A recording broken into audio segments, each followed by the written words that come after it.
தாம்பிரவரணியின் தமிழ் என்ற முகப்பின் வாயிலாக என் நெஞ்சார்ந்த வணக்கங்களை தெரிவித்துக் கொண்டு, வாக்காள பெருமக்களே என்ற தலைப்பிலே ஒரு கவிதை ஒன்று.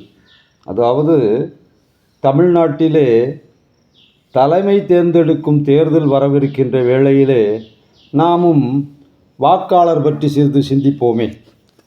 தேர்தலில் வாக்கு செலுத்துபவரை வாக்காளர் என்பார். தேர்தலில் போட்டியிட்டு வெற்றி பெற்ற வேட்பாளர் ஒருவர் தனக்கு வாக்களித்த வாக்காள பெருமக்களுக்கும் வாக்களிக்காத வாக்காள பெருமக்களுக்கும் நன்றி செலுத்த விரும்பினார்.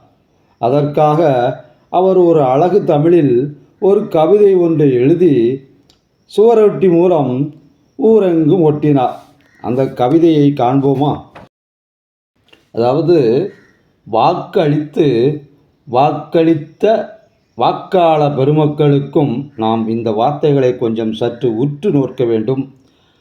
வாக்களித்த வாக்காள பெருமக்களுக்கும் வாக்களிக்கா வாக்காள பெருமக்களுக்கும் வாக்களித்த வாக்காள பெருமக்களுக்கும் வாக்களிக்கா வாக்காள பெருமக்களுக்கும் நன்றி நன்றி நன்றி. இதுதான் அந்த சுவரொட்டியில் இருந்த கவிதையாகும்.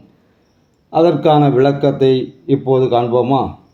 அதாவது, வாக்களித்த வாக்காள பெருமக்களுக்கும், அதாவது எனக்கு தேர்தலிலே ஓட்டு செய்வதாக வாக்களித்த பெருமக்களுக்கு நன்றி. வாக்களித்த வாக்காள பெருமக்களுக்கு நன்றி. அடுத்த வரியில் சொல்றார், வாக்களிக்கா வாக்காள பெருமக்களுக்கும் அப்படின்னு சொல்றார். அதாவது, தேர்தலிலே எனக்கு வாக்களிப்பதாக வாக்களித்து விட்டு கடைசியிலே எனக்கு வாக்களிக்காமல் போன வாக்காள பெருமக்களுக்கும் நன்றி. மூணாவதாக சொல்றார், வாக்களித்த வாக்காள பெருமக்களுக்கும், அதாவது எனக்கு வாக்களிப்பதாக எந்தவித வாக்குறுதியும் அளிக்காமலேயே எனக்கு வாக்களித்த வாக்காள பெருமக்களுக்கும் நன்றி.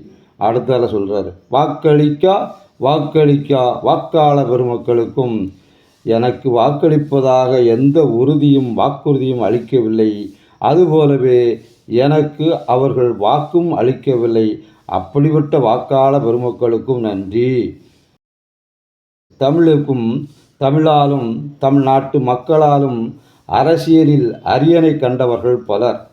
அரியணை கண்டதும் தமிழையும் தமிழ்நாட்டு மக்களையும் நினைத்து பார்ப்பவர்கள் இங்கு யாரும் இலர். தேர்தலிலே வெற்றி பெற்றதும் அழகு தமிழால், காலத்திற்கும் நினைவில் நிற்கும் கவிதையால் அனைத்து வாக்காள பெருமக்களுக்கும் நன்றி சொன்ன நல் உள்ளங்கள் நாட்டில் இருக்கத்தானே செய்கின்றது. நாமும் அவர்களை வாழ்த்துவோம். தாம்பரவரணியின் தமிழ் என்ற இந்த முகப்பினை உங்களது கைபேசியில் பதிவிறக்கம் செய்யுங்கள். தமிழுக்கு ஆதரவு தாருங்கள். நன்றி, வணக்கம்.